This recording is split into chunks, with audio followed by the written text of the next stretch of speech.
You guys dug yourself out of a 2-0 hole and ended up taking over the game in a pretty big way. How did you do it? What was the change? Yeah, kind of a little different game. Obviously, I liked our start. Their first 6 or 7 minutes until our power play, their power play, and then they scored.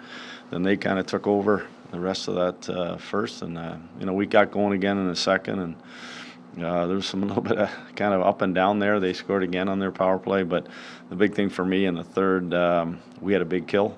Obviously, they had scored 2, but we went out and had a huge kill there, and then what was it, 2 minutes later, our power play got a chance to go out and scored, and obviously really got ourselves going, but in that third anyways, and then Fly got that one. But you know what, we've done it before. We've been down and kind of stick with what we were doing.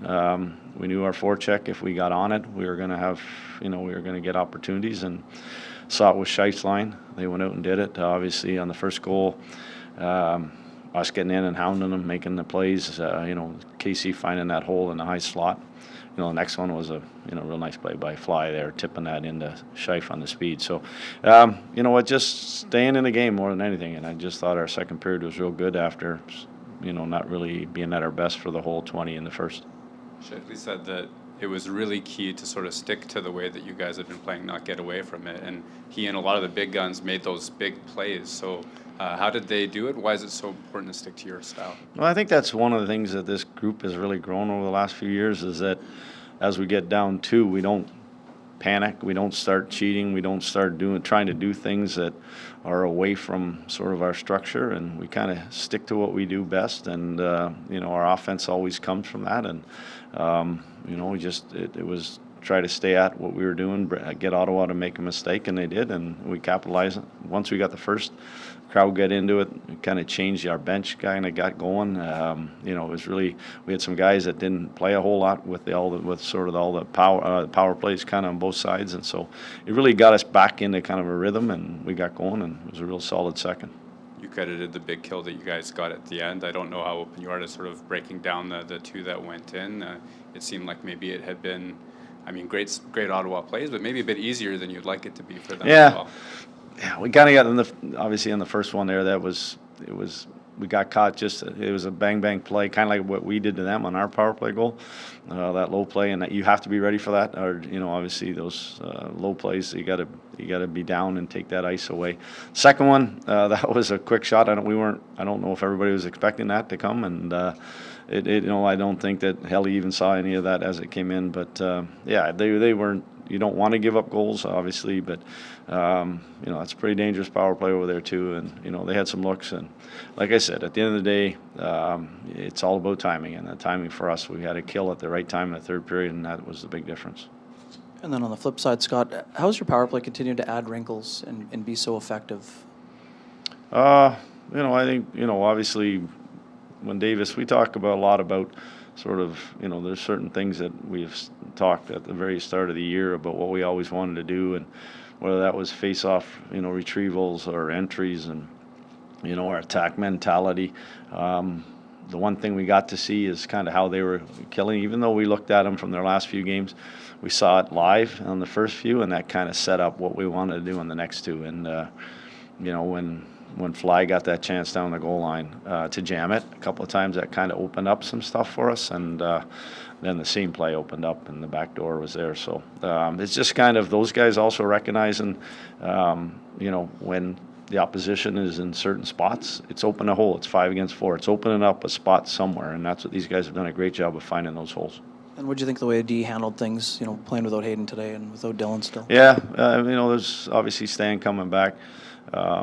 Being out, not having a whole lot of practice time. Villy we had to up his minutes, and Millsy as well. And our big 3 there, those guys have been great. And obviously P saw a lot of different partners tonight, and just kind of that's part of what we had talked about all year long, trying to get these guys all in situations so that when you run into these difficult times with injuries, that these guys have played and they feel comfortable going into the end playing. Scott, I just want to ask about Nikolai Ehlers. It seemed as though he was skating really well and generating a lot with his speed, and then on his goal was just kind of gliding, and everyone kind of backed up. Is that kind of an example of the threat of speed sometimes being just as good as flying down the road? Yeah, for sure. he's a guy when the opposition defense see him coming, they're not real keen on keeping a tight gap. They don't want to get embarrassed by getting beat wide, and when he does it enough, when he does it consistently, exactly all of a sudden kind of the sea parted there, and he had the big wide open sort of ice to get inside the blue line and to get even closer to the goalie. So his speed is a weapon, and when he uses it, it really is so effective for us. And on the top line, over the last month or so, they've maybe been even in shot attempt metrics, but they've been out-chancing their opponents and scoring a lot of goals.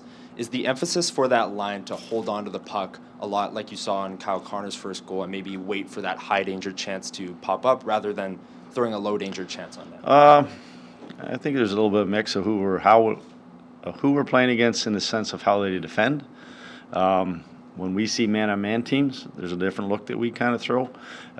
We saw tonight this is a center release team, so there's some gaps that open and there's some holes that happen. So you have to move, you have to puck support, and then you got to get there's going to be an opening, and that's exactly what happened on Casey's goal. We found that hole.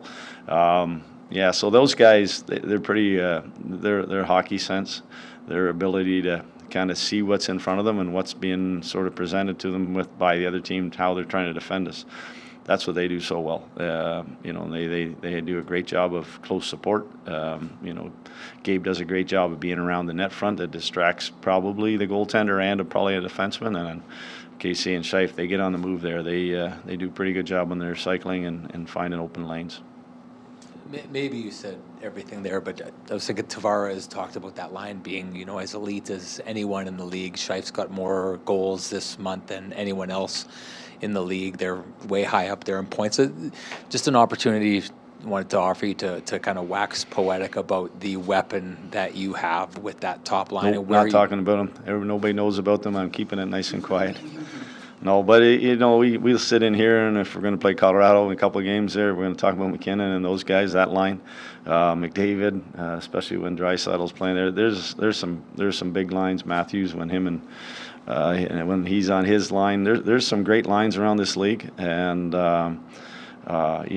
he takes an awful lot of focus. The opposition pays a lot of attention to him, and now these guys are obviously going to get even more attention, but they've been pretty consistent for me, in my opinion. From the start of the season to where we are now, they've had some success over the last couple of years, but now they've really put it together. And certainly having Gabe healthy, playing all these games, and just the being in sync like they are, you can see it that they read off each other so well. It's kind of the last point there, being able to find holes, find those spot plays that create those opportunities. Yeah. We look back, we've been covering this team for a long time. I know you weren't here, but Scheif and Connor back with Wheeler in those days, it kind of felt like that was the peak of what they were going to be. But you just talked about them kind of reaching that next level. I asked Mark about it before the game, but as a coach, do you see something that from them this year that you were here the last 2 years that you've seen them kind of just shoot off into the stratosphere this year? Well, the big thing we've talked about, and I've talked to you guys about, is their buy-in to playing without the puck. But the big thing that they recognize is that the other coaches are playing their other team's top line against them. It isn't just they're defending; they're the best defensive team.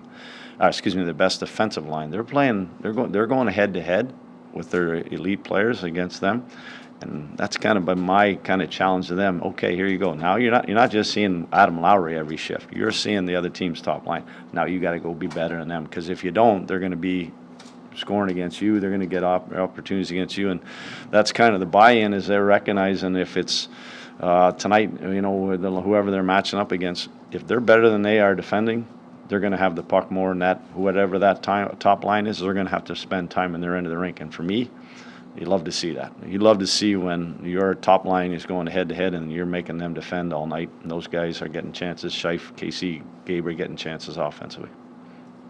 Thanks, guys.